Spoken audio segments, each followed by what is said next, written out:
Welcome back to another video. Gabby and Spence here from Core 4x4.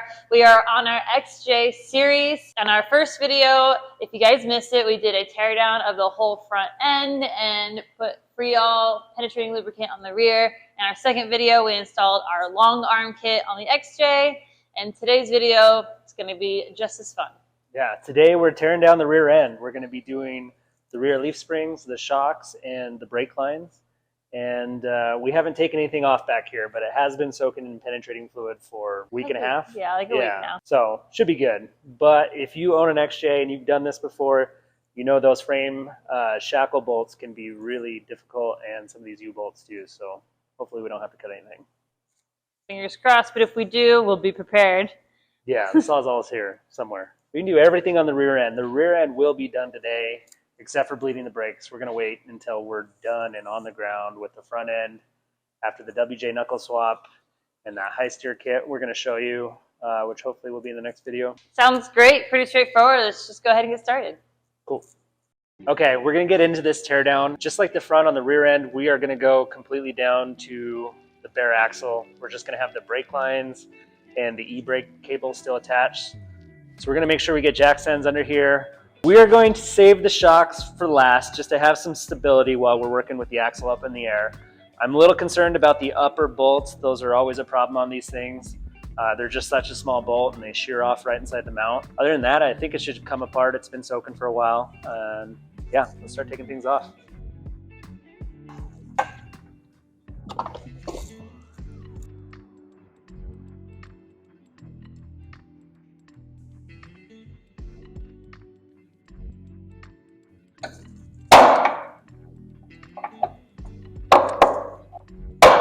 Jeez, it's so rusted in there. There we go. Yay!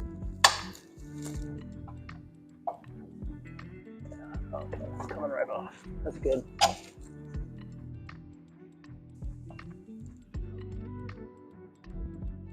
So, there we go. All right, the torque spec on this is don't break your lines. Got it. Get them tight, but we can thread this out now.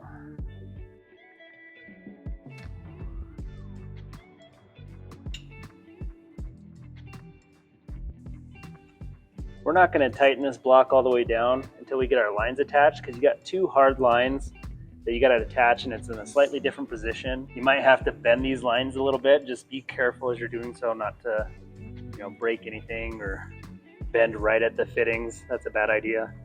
But yeah, repositioning these hard lines is not that difficult, but you just want them to line up as straight as possible going into this block here so they thread in straight and you don't cross thread anything and have to get a new brake line on the rear. But you can see this side, driver's side here, is coming in at a hard angle. Whereas the passenger side is looking pretty straight, but we'll probably have to tweak the bend on this a little bit just to get it to line up with the block so there's not a lot of stress on these brake lines. And usually you can do that by hand. You can grab some pliers, but you just put some pressure on the lines. Like I said, usually away from the fittings. We're just going to bend them so they line up a little straighter. That's a lot better there. I'm probably going to bring this down a little bit. If they're really close, you can hold this up and bolt it in, but if they're really far off, don't screw these in and then bolt it down, because there'll be a lot of pressure on these fittings here and you could have a leak when you go to bleed them.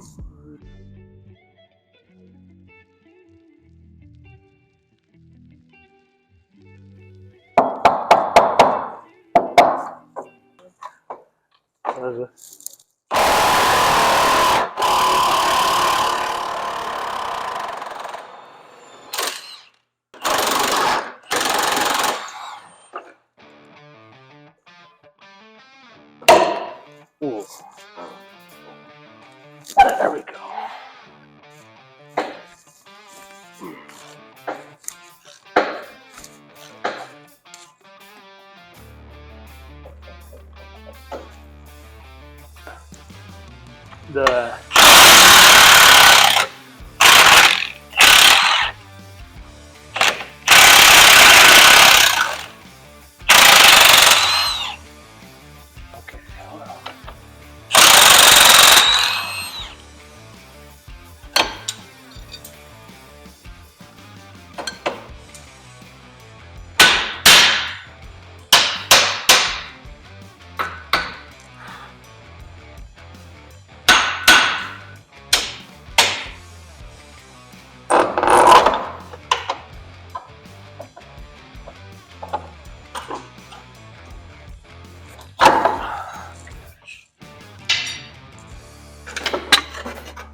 Come on.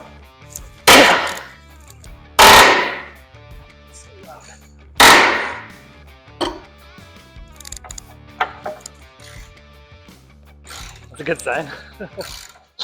Good news, this bolt is spinning, but another issue you can have with these leaf spring bolts is that they fuse to the crush sleeve inside the bushing, and then the crush sleeve will spin. You can tell if that's your problem if you start to get it loose like this, and then it gets really hard, because that crush sleeve is trying to force its way out against that bracket. What you do in that case is you got to cut the bolt and not the crush sleeve. The crush sleeve is usually a hardened steel, and you're never going to cut through it. Well, you can, but it's not very easy. But you want to make sure you're actually cutting through the bolt and not the crush sleeve. I don't think we have the issue on that issue on this Jeep, but that's just something to watch out for. There we go. All right, so I decided we're going to tackle the shocks on this side first. Now that the leaf spring is out of the way, it's just going to be easier to get at the top bolts. And in case we do have any problems with those 8mm bolts, because they are known to break, they break all the time, we'll have more room to fix it and address the issue. So we're just going to do this side, leave that leaf spring attached so the axle's not hanging. Yeah, and then we'll move to the other side when this side's done. Let's try this.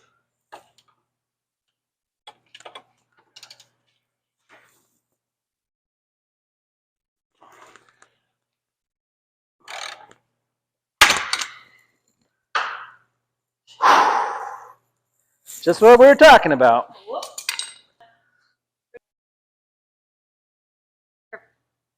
So that's exactly what we're talking about. Well, that was the first one. I bet you they're all going to be like this. So we'll show you how to fix it. That didn't break. Oh, dude. The cobwebs are gone.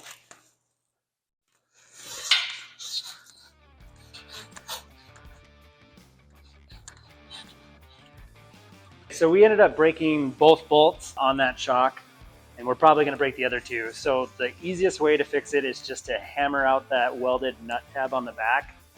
The air hammer is the best way. If you have a punch and a sledge, you can do it too. We're going to try it that way because we don't have an air hammer over here. When we do get it out, we're going to clean up the holes with the drill bit.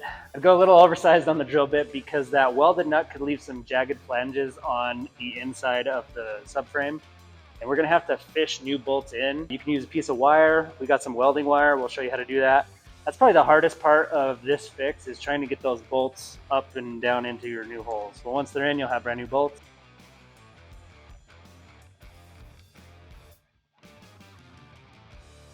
All right.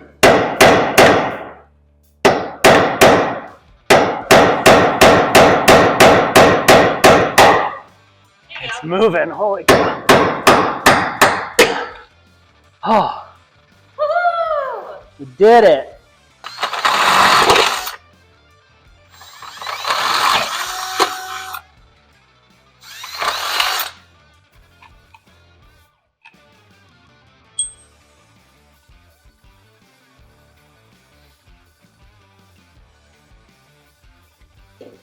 Thing is, we want to be able to pull the wire out. Pull really hard. We can leave it up in, but I'm just gonna have a. I bend that down on the flange so it doesn't slip out.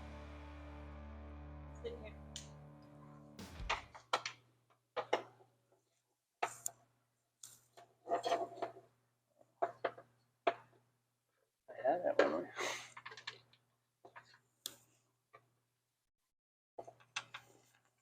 There it is.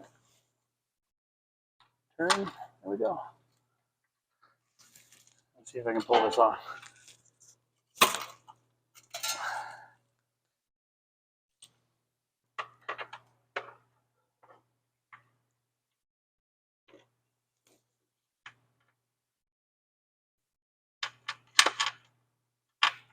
There we go.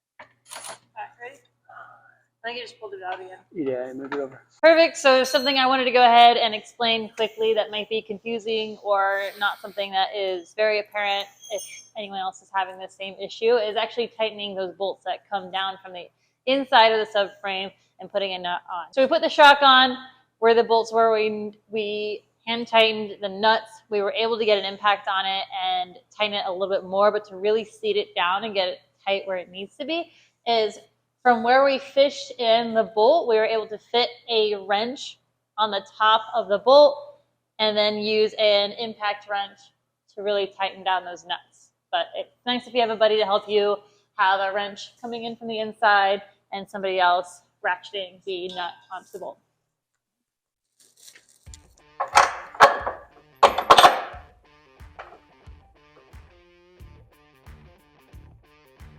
Ratcheting wrench maybe? Probably.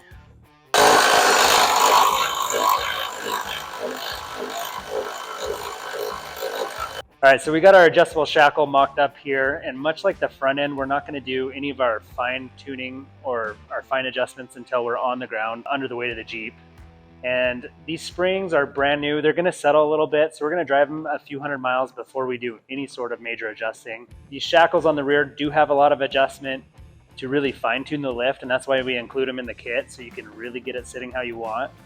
I did thread them out a little bit to start because I know it's probably going to sit a little low in the rear end, and maybe about a 1/4 inch, and that's where we're going to start. And yeah, when we do all our fine adjusting at the end, we'll let you know where we settle. So we got everything apart okay. We fixed our shock.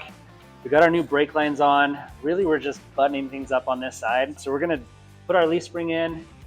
They're very heavy, so get a friend. On the bottom of the leaf spring, there's just a nub that sits down on this axle perch. That's the only thing you got to line up. And then the kit comes with new U-bolts, and you just bolt it together.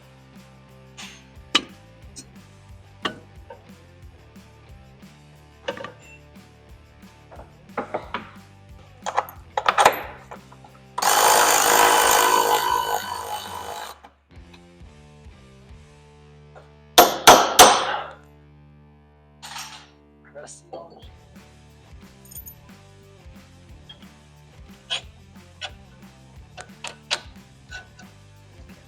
Brake lines it. There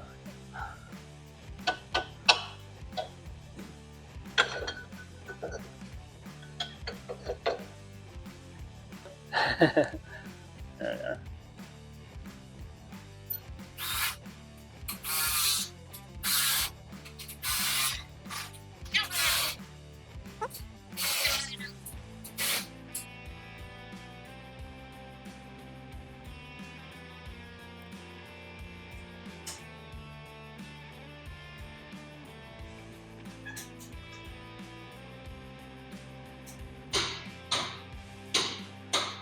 Perfect. As y'all can see, we have our new spring, shock, and shackle installed. It was fairly straightforward.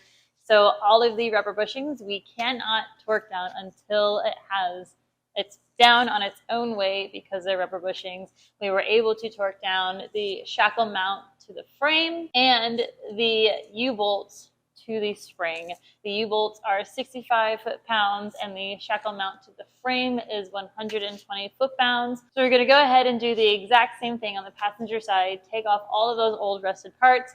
Fingers crossed the shock top bolts don't break, and then we'll be installing our new parts.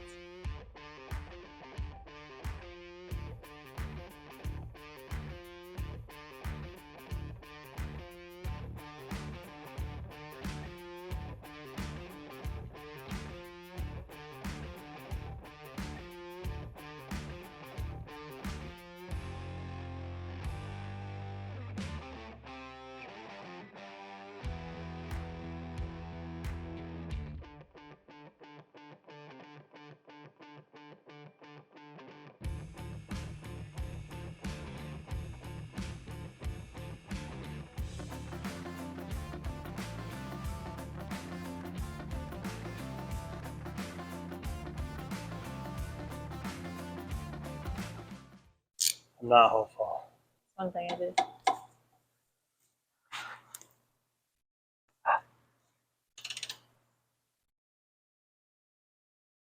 Might be just, it's turning. Oh, that's not as easy. Oh, don't break. Oh.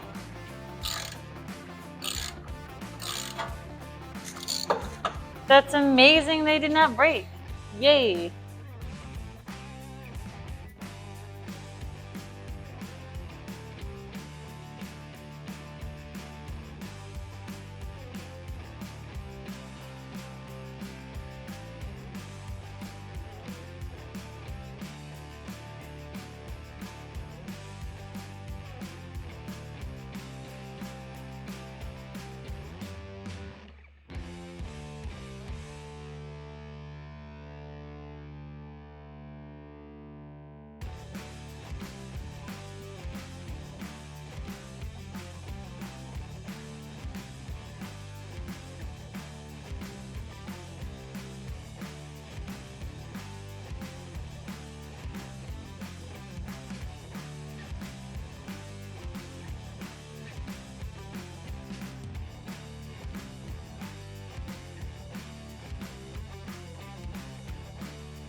All right, guys, that is it for the rear end. We got it all buttoned up, the leaf springs, the shackles, the shocks. We did have to fix the driver's side upper bolts, and we showed you how to do that. The full kit's installed except for the front track bar. We are waiting for the WJ knuckle swap video, which we are doing next, to do the front track bar. Also waiting on our rubber bushings. We're not going to tighten those until we're on the weight of the vehicle on the ground. So we got our leaf spring bushings, our front upper axle side bushings, and our lower shock bushings. And we'll do that when we have everything together with the WJ knuckle swap. And after that, we'll show you how to do adjustments. Thank you for tuning into this video. This whole series, actually, we're very pleased with how far along that this XJ is coming, and we can't wait to take it out on the trails in the future videos that we have. So again, thank you so much, and like, comment, subscribe. We will see y'all in the next one.